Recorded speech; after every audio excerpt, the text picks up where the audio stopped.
Hello guys, नमस्कार। मैं BK पाठक स्वागत करता हूं आप सभी का परीक्षा एप्लीकेशन पर।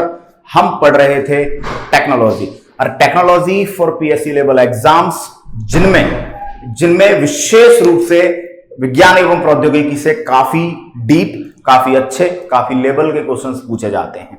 दोस्तों, हम डिस्कस कर रहे थे नैनो टेक्नोलॉजी के बारे में, नैनो तकनीकी के बारे में, जो कि नैनो स्केल के, नैनो रेंज के जो पार्टिकल्स होते हैं उनकी टेक्नोलॉजी है। यानी हम लोग बहुत ही ज्यादा छोटे आकार के जो पार्टिकल्स हैं, बहुत ही ज्यादा छोटे आकार के जो कण हैं, हम उनको लेकर स्टडी कर रहे थे, उनके एप्लीकेशंस, उनके यूटिलाइजेशन, उनके अनुप्रयोग, ये सब हम लोगों ने लास्ट क्लासेस में डिस्कस किया। आज हम बात कर रहे हैं कि इंडिया में नैनो टेक्नोलॉजी का क्या पास्ट रहा है, क्या प्रेजेंट है, क्या फ्यूचर रहने वाला है। मतलब हम बात करने वाले हैं nano technology in reference of India. Bharat के संदर्भ में नैनो टेक्नोलॉजी का क्या इतिहास रहा है, हमारे देश ने नैनो विज्ञान पर कब फोकस किया और कब से हम लोग नैनो टेक्नोलॉजी की डायरेक्शन में काम करना प्रारंभ किए हैं। तो दोस्तों चलिए स्टार्ट करते हैं। कुछ डेटा जो है हमारे पास अवेलेबल है, सबसे पहले वो डेटा ही देखते हैं। देखिए दोस्तों, सबसे पहले department of science and technology, जिसको डीएसटी लिखा जाता है, department of science and technology के द्वारा इन द ईयर 2001 का जो साल था, उसके अंदर दोस्तों एक प्रोग्राम प्रारंभ किया गया और जिसका नाम था nano science and technology initiative. Small language में जो एब्रीविएशन है, उसमें अगर आपसे पूछा जाए, स्मॉल फॉर्म पूछी जाए इसकी आपसे, तो आप क्या कहेंगे? NSTI। क्या लिख देंगे इसको? NSTI लिख देंगे। और कई बार डायरेक्ट पेपर में आ सकता है कि भारत में नैनो टेक्नोलॉजी के संदर्भ में NSTI प्रोग्राम क्या है। तो nano science and technology initiative department of science and technology के द्वारा सन 2001 में क्या किया गया? प्रारंभ किया गया। और ये कब चला बताइए? ये योजना कब तक चली? 2006 तक। यहां पर हम लोग भारत में नैनो टेक्नोलॉजी का जो आधारभूत ढांचा है, जो फंडामेंटल स्ट्रक्चर है, वो बनाने की योजना हम लोग कर रहे थे कि नैनो टेक्नोलॉजी को किस लेवल पर हमें पढ़ना चाहिए और हम लोग नैनो टेक्नोलॉजी का उपयोग हमारे देश में कहां कहां कर सकते हैं, स्टूडेंट्स को किन किन मेथड्स के द्वारा हम स्टूडेंट्स को नैनो टेक्नोलॉजी के बारे में अवेयर कर सकते हैं। तो ये सब मतलब डिस्कशन रहा था यहां पर। उसके बाद 2001 से 2006 के बीच में दोस्तों जो आपका इंफॉर्मेशन टेक्नोलॉजी और जो आपका कम्युनिकेशन डिपार्टमेंट था, यानी कि आपका सूचना विभाग, साथ ही साथ आपका कौन सा विभाग बताइए? आपका जो संचार विभाग है, कम्युनिकेशन एंड इंफॉर्मेशन मिनिस्ट्री, दूरसंचार और जो सूचना मंत्रालय है, उसके द्वारा इन द ईयर 2004 में एक दूसरा program nanotechnology initiative program, NTIP, nanotechnology initiative program, ये इन्होंने क्या किया? लॉन्च किया। इसमें हम क्या देख रहे थे? नैनो टेक्नोलॉजी के द्वारा इंफॉर्मेशन टेक्नोलॉजी के विकास और नैनो टेक्नोलॉजी के बड़े सेंटर्स की स्थापना का टारगेट रखा गया।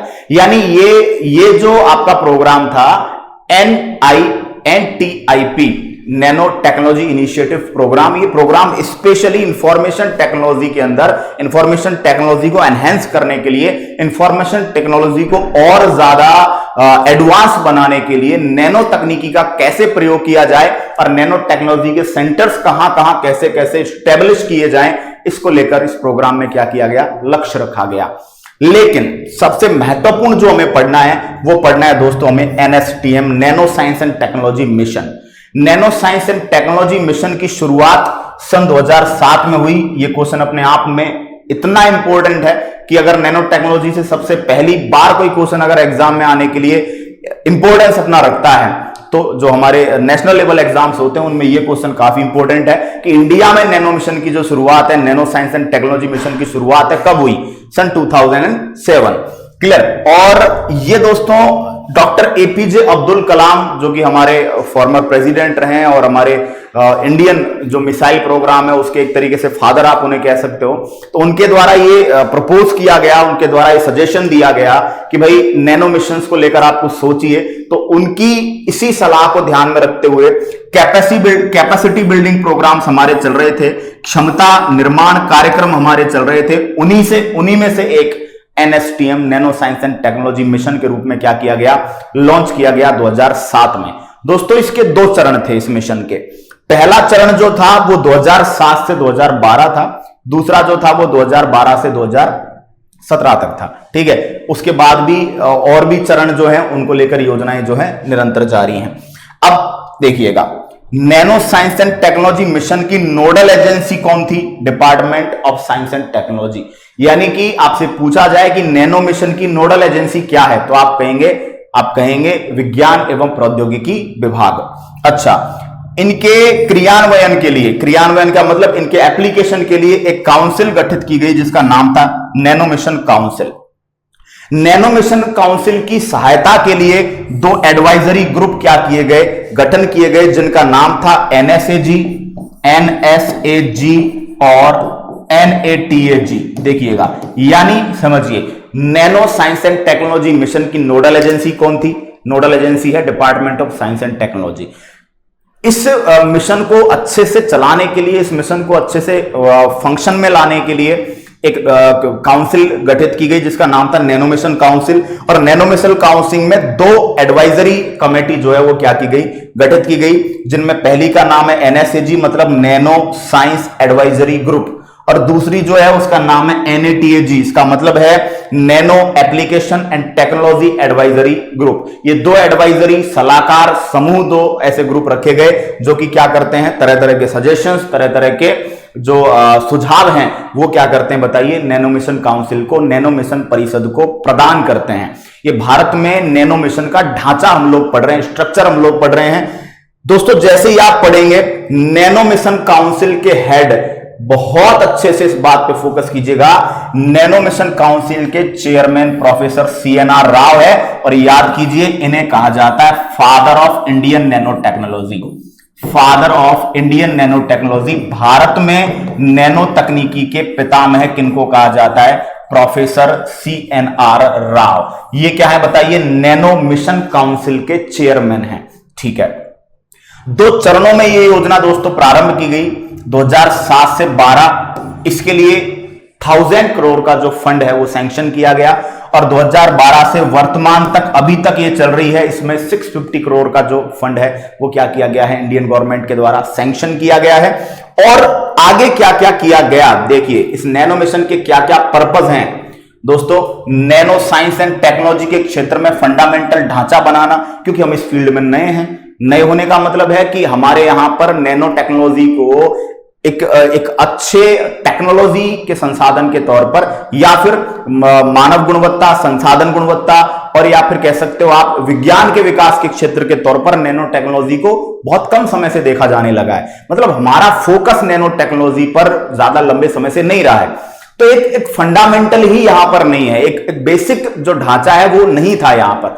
तो एक स्टार्ट यहां पर किया जाना था कि भाई नैनो साइंस एंड टेक्नोलॉजी के क्षेत्र में हम कुछ स्टार्ट करें, कुछ बनाना प्रारंभ करें। एक बार बेसिक आपका जो है वो बनेगा तो धीरे धीरे करके हम एडवांस की तरफ जाएंगे। तो आधारभूत ढांचा जो है उसको विकास करने की प्लानिंग थी। दूसरी बात, नैनो साइंस एंड टेक्नोलॉजी के क्षेत्र में जो इंस्टीट्यूशन या जो ऑर्गेनाइजेशन कार्य कर रहे हैं उनको फाइनेंशियल सपोर्ट प्रोवाइड करना, ताकि वो ज्यादा से ज्यादा रिसर्च करें। साथ ही साथ इस क्षेत्र में निजी क्षेत्र एवं सार्वजनिक निजी सहभागिता, PPP, public private partnership, clear, यानी कि इस तरह से ये सिस्टम चलाना था कि जो ऑर्गेनाइजेशंस, जो इंस्टीट्यूट या तो प्राइवेट लेवल पर या फिर वो गवर्नमेंट लेवल पर कार्य कर रहे हैं नैनो साइंस एंड टेक्नोलॉजी के फील्ड में, उन्हें फाइनेंशियल बजट प्रोवाइड करना, उन्हें वित्तीय जो मदद प्रदान करना। साथ ही साथ में जो प्राइवेट पब्लिक प्लानिंग है या पब्लिक प्राइवेट पार्टनरशिप है, पीपीपी मोड, उसके लिए नैनो टेक्नोलॉजी को अवेलेबल करवाना, नैनो टेक्नोलॉजी के लिए संसाधन अवेलेबल करवाना, ताकि कुछ प्राइवेट कंपनीज भी अगर नैनो टेक्नोलॉजी पर रिसर्च करना चाहे तो गवर्नमेंट के साथ पार्टनरशिप मोड पर कार्य कर सकती हैं। ठीक है, next, nano science and technology के क्षेत्र में रिसर्च एंड वेलफेयर, अनुसंधान और विकास को क्या देना, प्रोत्साहन देना। रिसर्च करें, डेवलपमेंट करें, उनका एप्लीकेशन करें। इसके बाद मानव संसाधन, ह्यूमन रिसोर्सेज को एनएसटी के क्षेत्र में प्रशिक्षण और विकास को बढ़ावा देना। देखिए दोस्तों, nano science and technology field की सबसे बड़ी चुनौती यही है कि इस क्षेत्र में काम करने वाला ह्यूमन रिसोर्सेज, इस क्षेत्र में काम करने वाला मानव संसाधन बहुत कम है। यानी पहले से कोर्सेज चल नहीं रहे हैं, तो जो स्टूडेंट्स हैं, जो एम्प्लॉइज हैं, इस फील्ड में काम करने के लिए क्या नहीं है, पहले से तैयार नहीं है, प्रिपेयर्ड नहीं है, और ना ही ऐसी किसी टाइप की एजुकेशन बच्चों को मिली है कि वो डायरेक्टली इस फील्ड में जाके रिसर्च कर सकें या इस फील्ड में जाके काम कर सकें। तो ह्यूमन रिसोर्सेज, मानव संसाधन की बड़ी कमी है। तो नैनो मिशन के अंतर्गत ये टारगेट किया गया इंडिया में कि ज्यादा से ज्यादा छोटे छोटे कोर्सेज के द्वारा अलग अलग यूनिवर्सिटी से एफिलिएट करते हुए उनके अंदर नैनो टेक्नोलॉजी के कुछ बेसिक जानकारियां बच्चों को प्रोवाइड कराकर उनको इस बारे में क्या किया जाए, अवेयर किया जाए। साथ ही साथ एनएसटी के क्षेत्र में एकेडमी इंडस्ट्री सहभागिता को बढ़ावा देना। क्लियर, जो आपका जो नेशनल साइंस एंड टेक्नोलॉजी का फील्ड है, इसके अंदर उद्योगों के अंदर भी क्या करना, विकास करना, ताकि इंडस्ट्रीज में नैनो टेक्नोलॉजी का यूज किया जा सके। और नैनो साइंस एंड टेक्नोलॉजी के क्षेत्र में इंटरनेशनल जो सहयोग है, अंतरराष्ट्रीय जो क्या है बताइए, एक दूसरे का सपोर्ट है, वो क्या करना, प्राप्त करना। ये नैनो मिशन का क्या है, टारगेट है। चलिए अब दोस्तों, nano science and technology mission के अंदर 1919 centre of excellence, COE centre of excellence जो है वो इंडिया के 14 इंस्टीट्यूशंस के अंदर क्या किए गए हैं, स्थापित किए गए हैं। मतलब कि भारत के 14 संस्थानों के अंदर 19 सेंटर ऑफ एक्सीलेंस, उत्कृष्टता केंद्र जो कि पूरी तरह से नैनो साइंस के लिए समर्पित रहेंगे, वो क्या किए गए हैं बताइए, स्थापित किए गए हैं। जिनमें से 11 जो है वो नैनो साइंस से रिलेटेड है, 7 जो है नैनो टेक्नोलॉजी से रिलेटेड है, और एक जो है वो मटेरियल साइंस से संबंधित है। 11 जो है वो नैनो साइंस से रिलेटेड है कि नैनो टेक्नोलॉजी कार्य कैसे कर रही है, नैनो साइंस क्या है, नैनो पार्टिकल्स क्या है, और 7 जो है उस नैनो साइंस का टेक्नोलॉजी में यूज कैसे हो रहा है उससे रिलेटेड है, और एक जो है वो मटेरियल साइंस से रिलेटेड है, क्योंकि हम नैनो टेक्नोलॉजी को मटेरियल्स में, नैनो मटेरियल्स में क्या करने, यूज करेंगे। ठीक है, अच्छा, इनमें से कुछ प्रमुख संस्थान जो है, देखिए प्रमुख संस्थानों में बात करें तो प्रमुख संस्थान जो है ये है आपका IIT Madras, IIT Kanpur, IIT Bombay के अंदर, IIT Delhi, Banaras Hindu university Varanasi, IISc Indian institute of science Bengaluru, इसके बाद TIFR Tata institute of fundamental research Mumbai. इनके अंदर सेंटर ऑफ एक्सीलेंस, इनके अंदर उत्कृष्ट केंद्र जो है, उत्कृष्टता केंद्र जो है नैनो टेक्नोलॉजी के, वो क्या किए गए हैं, स्थापित किए गए हैं। तो ये हमारा क्या चल रहा है, नैनो विज्ञान को बढ़ावा देने का एक दौर, एक कार्यक्रम चल रहा है। अब देखिएगा दोस्तों, नैनो साइंस एंड टेक्नोलॉजी के तहत कितने मिशन मोड परियोजनाएं, कितनी मिशन मोड प्रोजेक्ट्स प्रारंभ किए गए, 64 क्या किए गए, प्रारंभ किए गए। और खास बात देखिए, एनएसटीएम के क्षेत्र में इंटरनेशनल सहयोग और रिसर्च के लिए हम जर्मनी, जापान, रशिया, इटली, इनके साथ क्या कर रहे हैं, कार्य कर रहे हैं। इसके अलावा भारत दोस्तों एक नैनो टेक्नोलॉजी इनिशिएटिव परियोजना का भी हिस्सा है, जिसका नाम है IBSA। IBSA का मतलब है इंडिया, ब्राजील, साउथ अफ्रीका। यानी भारत, ब्राजील और साउथ अफ्रीका के साथ एक नैनो टेक्नोलॉजी की एक ज्वाइंट परियोजना पर क्या कर रहा है, कार्य कर रहा है, जिसका नाम है IBSA nano technology initiative. IBSA मतलब India, Brazil and south Africa. ठीक है, तो ये हम लोग इंटरनेशनल सहयोग, इंटरनेशनल जो सपोर्ट है वो हम लोग अदर कंट्रीज का ले रहे हैं और कर भी रहे हैं। NST national science and technology के क्षेत्र में, नैनो साइंस एंड टेक्नोलॉजी के क्षेत्र में लगभग 23,000 रिसर्च पेपर जो है वो क्या हुए हैं, प्रकाशित हुए हैं।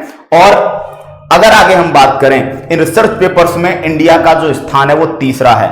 USA, अमेरिका और चाइना के बाद 3rd नंबर पर इंडिया है, जिसने सबसे ज्यादा research paper nano science and technology में क्या किए हैं, पब्लिश किए हैं। ठीक है, अच्छा, इसके अलावा कुछ अन्य संस्थान जो कि नैनो टेक्नोलॉजी की फील्ड में कार्य कर रहे हैं, आप इनमें देखेंगे CSIR council of scientific and industrial research, ये कार्य कर रही है नैनो टेक्नोलॉजी पर। दूसरा, आपसे पूछा जाए Indian institute of nano science and technology, ये कहां पर स्थित है, नई दिल्ली के अंदर। नैनो विज्ञान और तकनीकी संस्थान, ये कहां पर है बताइए, मोहाली पंजाब में स्थित है। क्लियर, चलिए 1 सेकंड, ये उल्टा हो गया है। ये CSIR न्यू दिल्ली में है और ये वाला कहां है, मोहाली पंजाब में है। ठीक है, CSIR council of scientific and industrial research, ये न्यू दिल्ली के अंदर है। और institute of nano science and technology, nano विज्ञान एवं तकनीकी संस्थान, ये कहां पर स्थित है, मोहाली पंजाब में। तो इसको नोट्स में कुछ इस तरह करेक्ट कर लीजिएगा। अब हम बात कर रहे हैं इंडिया में साइंटिस्ट ने क्या कैसे बनाया। देखिए दोस्तों, IIT धनबाद में एक इंडियन स्कूल ऑफ माइंस तथा ओहियो स्टेट यूनिवर्सिटी की टीम ने, मतलब इंडियन इंस्टीट्यूट ऑफ टेक्नोलॉजी जो धनबाद है, वहां पर क्या हुआ है, वहां के अंदर एक स्कूल वहां पर आ रहा है, इंडियन स्कूल ऑफ माइंस, उनके स्टूडेंट्स ने तथा ओहियो स्टेट यूनिवर्सिटी की जो टीम है, उन्होंने पॉलीयूरेथ्रेन और सिलिकॉन डाइऑक्साइड के जो नैनो पार्टिकल्स हैं, इनके द्वारा दोस्तों एक कोटिंग बनाई है। कोटिंग मतलब एक आवरण बनाया है, जो कि कैसा आवरण है, सुपर हाइड्रोफोबिक है। सुपर का मतलब बहुत ज्यादा और हाइड्रोफोबिक का मतलब होता है जल से डरने वाला, जल प्रतिकर्षी। मतलब इन्होंने एक ऐसी कोटिंग, एक ऐसा आवरण बनाया है जो कि जल को क्या करता है, प्रतिकर्षित करता है। और दोस्तों ये कोटिंग जो है ये इजीली इंडिया में बनाई जा सकती है, क्योंकि ये पॉलीयूरेथ्रेन और सिलिकॉन डाइऑक्साइड इंडिया में इजीली अवेलेबल है। साथ ही साथ ये इको क्या है, फ्रेंडली है, वातावरण के फ्रेंडली है। अब इसकी खास बात सुनिएगा, कोटिंग की है तकनीक, स्टील के ऊपर कोटिंग करने में, एल्यूमिनियम पर कोटिंग करने में, तांबे पर कोटिंग करने में, पीतल, ग्लास, कपड़े, कागज आदि पर कोटिंग करने के काम आती है। अब जब मेटल्स पर आप कोटिंग कर देंगे, किसकी बताइए, जल प्रतिकर्षी एक कोटिंग बना देंगे, हाइड्रोफोबिक कोटिंग बना देंगे, तो दोस्तों मेटल्स वाटर के साथ रिएक्ट नहीं करेंगी, और मेटल्स वाटर के साथ रिएक्ट नहीं करेंगी तो उनके अंदर रस्टिंग या जंग लगने की जो संभावना है वो भी बहुत कम हो जाएगी, ना के बराबर हो जाएगी। ठीक है दोस्तों, कोटिंग की इस टेक्नोलॉजी में सतह पर ना चिपकने की प्रवृत्ति, सुपर हाइड्रोफोबिक नेचर तो पाई जाती है। साथ ही साथ दोस्तों ये बहुत ज्यादा अम्लीय और जो क्षारीय है, दोनों प्रकार की परिस्थितियों में भी ये क्या कर सकती है, सरवाइव कर सकती है। साथ ही साथ काफी अच्छा, काफी ज्यादा टेम्परेचर को भी टॉलरेट कर सकती है। तो दोस्तों जो super hydrophobic coating Indian institute of technology Dhanbad के जो इंडियन स्कूल ऑफ माइंस के स्टूडेंट्स और ओहियो स्टेट यूनिवर्सिटी की टीम ने तैयार की है, ये दोस्तों क्या करती है, आवरण बनाने के काम आती है। मेटल्स के ऊपर आप इस आवरण को चढ़ा सकते हो। ये क्या करेगा, वाटर को क्या नहीं होने देगा, आकर्षित नहीं होने देगा, वाटर को अट्रैक्ट नहीं होने देगा। ठीक है, अम्लीय क्षारीय दोनों वातावरण में कार्य करेगा। काफी लंबे टाइम तक ज्यादा टेम्परेचर को ये क्या कर सकेगा, सहन कर सकेगा। नेक्स्ट बात देखिएगा इसके बारे में, इस कोटिंग में एक और खास बात है, सेल्फ क्लीनिंग है। सेल्फ क्लीनिंग का मतलब ये दोस्तों पानी की बूंदें, धूल जो आदि चीजें होती हैं, ये कोटिंग सतह से चिपकती नहीं है और इजीली वहां से क्या हो जाती हैं, लुढ़क जाती हैं, वहां से क्या हो जाती हैं, रोल आउट हो जाती हैं, वहां से बाहर चली जाती हैं। इसका मतलब ये है कि वो जो कोटिंग है वो डस्ट फ्री रहेगी, वो वाटर फ्री भी रहेगी, मतलब उसके ऊपर ना पानी चिपकेगा ना डस्ट चिपकेगी। तो ये काफी इंपॉर्टेंट कंसेप्ट है। इसके बाद दोस्तों याद रखिएगा, आइकॉनसेट 5 to 7 मार्च 2020 कोलकाता। ये आइकॉनसेट नैनो टेक्नोलॉजी का एक प्रोग्राम रहा। देखिए द्विवार्षिक, मतलब 2 वर्षों में ये एक इंटरनेशनल सम्मेलन होता है जिसको बोलते हैं ICONSAT, international conference on nano science and technology. Clear, क्या कहेंगे बताइए इसको कहेंगे international conference of nano science and technology. ये भारत में आयोजित की गई दोस्तों। ये DST नैनो मिशन द्वारा आयोजित किया जाता है, department of science and technology nano mission के द्वारा आयोजित की जाती है। यह कार्यक्रम प्रख्यात वैज्ञानिकों को, जो वर्ल्ड लेवल के जो साइंटिस्ट होते हैं, उनको नैनो साइंस एंड टेक्नोलॉजी के क्षेत्र में जो प्रगति लाने के लिए, ग्रोथ लाने के लिए एक वर्ल्ड लेवल प्लेटफॉर्म ये प्रोग्राम प्रोवाइड करता है, एक वैश्विक मंच प्रदान करता है। और दोस्तों इकॉनसेट को पहले कब लॉन्च किया गया था, 2018 में बेंगलुरु में, और 2020 में ये कहां हुआ है दोस्तों, 2020 के अंदर ये सम्मेलन हुआ है SN Bose national centre for basic sciences Kolkata. कहां पर हुआ है बताइए, SN Bose national centre for basic sciences Kolkata में इसका क्या किया गया है, आयोजन किया गया है। इस सम्मेलन में 5M पर, वेरी वेरी इंपॉर्टेंट, ये जो समिट हुआ इसमें 5M पर क्या दिया गया, जोर। 5M का मतलब मैकेनिकल यांत्रिक कार्यों के अंदर, मटेरियल यानी पदार्थों के अंदर, मशीन यानी मशीनरी के अंदर, मैन्युफैक्चरिंग यानी निर्माण के अंदर, और मैन पावर यानी कि मानव संसाधन इनके अंदर। और नैनो साइंस एंड टेक्नोलॉजी के साथ इनको क्या किया जाना चाहिए, अप्लाई किया जाना चाहिए। मतलब कि ये बात की गई कि नैनो साइंस एंड टेक्नोलॉजी का यूज आप किन में करेंगे, 5M के अंदर, मैकेनिकल स्ट्रेंथ डेवलप करने में, तरह तरह के मटेरियल्स डेवलप करने में, तरह तरह के मशीन डेवलप करने में, तरह तरह के मैन्युफैक्चरिंग्स में, और दोस्तों मैन पावर को स्ट्रॉन्ग करने में आप किसका यूज करेंगे, आप नैनो टेक्नोलॉजी का यूज करेंगे। ये प्लान इसके अंदर रखा गया था। तो आप याद रखेंगे आइकॉन सेट कब आपका लास्ट हुआ, 5 to 7 March 2020 in SN Bose institute, याद रखिएगा, और कोलकाता। यहां पर इसको क्या किया गया, ये जो सम्मेलन है ये वर्ल्ड लेवल का एक सम्मेलन है, जो कि एक वर्ल्ड लेवल प्लेटफॉर्म प्रोवाइड करता है साइंटिस्ट को, ताकि वे जो है वो नैनो साइंस एंड टेक्नोलॉजी की फील्ड में क्या कर सके, अपने सुझाव, अपने सजेशंस प्रोवाइड कर सकें। ठीक है, तो ये आप याद रखेंगे। इसके बाद दोस्तों एक सम्मेलन होता है यहां जिसका नाम है नैनो इंडिया 2019। एक नैनो इंडिया सम्मेलन दोस्तों 2019 में, ये कहां पर आयोजित हुआ, महात्मा गांधी विश्वविद्यालय कोट्टायम, एक जगह है जिसमें जो यूनिवर्सिटी उसका नाम है महात्मा गांधी यूनिवर्सिटी, वहां पर आयोजित हुआ। आयोजन का उद्देश्य था राष्ट्रीय विकास के लिए नैनो टेक्नोलॉजी के उपयोग से प्रोडक्ट्स बनाना और प्रोसेसेस को बेहतर बनाना। यानी यहां पर यह टारगेट रखा गया कि नेशनल डेवलपमेंट की दृष्टि से नैनो टेक्नोलॉजी के द्वारा प्रक्रियाओं को क्या बनाना, बेहतर बनाना, प्रोडक्ट्स को बहुत ज्यादा बेहतर बनाना। इसके बाद दोस्तों institute of nano science and technology कहां पर स्थित है, मोहाली में, और इसने दोस्तों ग्रेफीन से, कार्बन का जो कि एक एलोट्रोप है एक तरीके से, ग्रेफीन से एक पेपर या कागज दोस्तों बनाया। और ये कागज क्या करता है, प्रिजर्वेंट्स से भरा हुआ है। तो प्रिजर्वेंट्स का मतलब होता है परिरक्षक, और परिरक्षक वे पदार्थ होते हैं जो भोजन को सड़ने से काफी लंबे समय तक बचाते हैं। तो दोस्तों nano Indian institute of nano science and technology Mohali Punjab में एक क्या बनाया गया, कार्बन से बना हुआ एक पेपर बनाया गया। ये पेपर क्या करता है, ये पेपर प्रिजर्वेंट्स छोड़ता है। तो इस पेपर का उपयोग आप खाद्य पदार्थों के लिए रैपर के रूप में, खाद्य पदार्थों की पैकेजिंग में लपेटने के रूप में कर सकते हो। इसके बाद दोस्तों बेंगलुरु नैनो ये कार्यक्रम है दोस्तों, और ये कार्यक्रम जो है इसका आयोजन कर्नाटक सरकार और Jawaharlal Nehru centre for scientific research द्वारा आयोजित किया जाता है। मतलब बेंगलुरु नैनो नाम का जो प्रोग्राम है ये कर्नाटक गवर्नमेंट के द्वारा, साथ ही साथ Jawaharlal Nehru centre for scientific research इसके द्वारा क्या किया जाता है, आयोजित किया जाता है। और इसके अंदर क्या हुआ, विश्व के जो वैज्ञानिक हैं, इंडस्ट्रियलिस्ट्स हैं, क्लियर, और इस फील्ड से जुड़े हुए जो स्टूडेंट्स हैं, इनको एक मंच, एक कॉमन जो प्लेटफॉर्म है वो प्रोवाइड कर दिया जाता है, ताकि वो आपसी प्रॉब्लम्स, आपसी समस्याएं डिस्कस कर सकें, साथ ही साथ वे जो नैनो साइंस एंड टेक्नोलॉजी के डेवलपमेंट को लेकर क्या कर सके, चर्चा कर सकें। क्लियर, तो ये था इंडिया के अंदर साइंस एंड टेक्नोलॉजी का कैसे डेवलपमेंट हुआ। क्लियर, इसके बाद मैं कुछ चीजें एक बार फिर डिस्कस कर देता हूं। कार्बन नैनो ट्यूब ये डिस्कस किया था पहले। क्लियर, कार्बन नैनो ट्यूब्स के बारे में कि भैया कार्बन की जो नैनो ट्यूब्स होती हैं इनका उपयोग आप नैनो टेक्नोलॉजी में बहुत ज्यादा लेवल पर आगे चल के करने वाले हैं। कहां कहां करें, देखिए कार्बन का जो क्रिस्टलीय अपर रूप है ग्रेफीन, उसकी एक परत से निर्मित बेलनाकार संरचना जिसका व्यास नैनो पैमाने का होता है। देखिए बात की थी कि फुलरी नगर बकीबॉल स्ट्रक्चर में हो, गुंबद के जैसा हो, तब तो क्या बन जाएगा, तब तो उसे कह देंगे बकमिस्टर फुलरीन या बकीबॉल कह देंगे। लेकिन अगर वो सिलेंड्रिकल फॉर्म में हो तो उसे क्या कह देंगे, उसे हम कह देंगे बेलनाकार आकृति में तो हो, उसे कह देंगे carbon nano tube. Carbon nano tube में याद रखेंगे कि ये कार्बन के क्रिस्टलीय अपर रूप ग्रेफीन की एक परत से बनती है, ग्रेफीन की लेयर से बनती है। और दोस्तों ये कैसी स्ट्रक्चर होती है, सिलेंड्रिकल बेलनाकार, और इसका जो डायमीटर है वो किस रेंज में होता है, नैनो रेंज में होता है, इसलिए इसको क्या बोला जाता है, नैनो ट्यूब।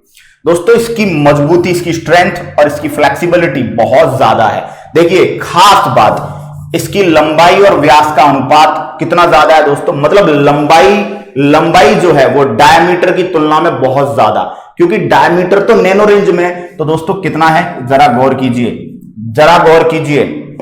132000000 ये क्या है बताइए, ये है अनुपात लंबाई का डायमीटर का। याद रखिएगा एग्जाम में पूछा जा सकता है।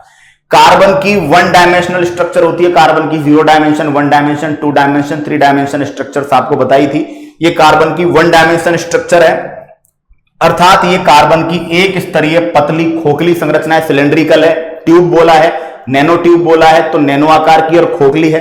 ठीक है, अपने भार के अनुपात में, क्योंकि वेट बहुत कम है, लेकिन इसके बावजूद भी बहुत ज्यादा स्ट्रांग है, टिकाऊ है, मजबूत है। इसलिए इसका उपयोग आप हल्के स्पेसक्राफ्ट बनाने में कर सकते हैं। क्यों? क्योंकि स्पेसक्राफ्ट जो है वो अंतरिक्ष में जाते हैं तो वो लाइट वेट भी रहेंगे, साथ ही साथ उनमें अपार मजबूती रहेगी। किसके कारण? कार्बन नैनो ट्यूब्स के कारण।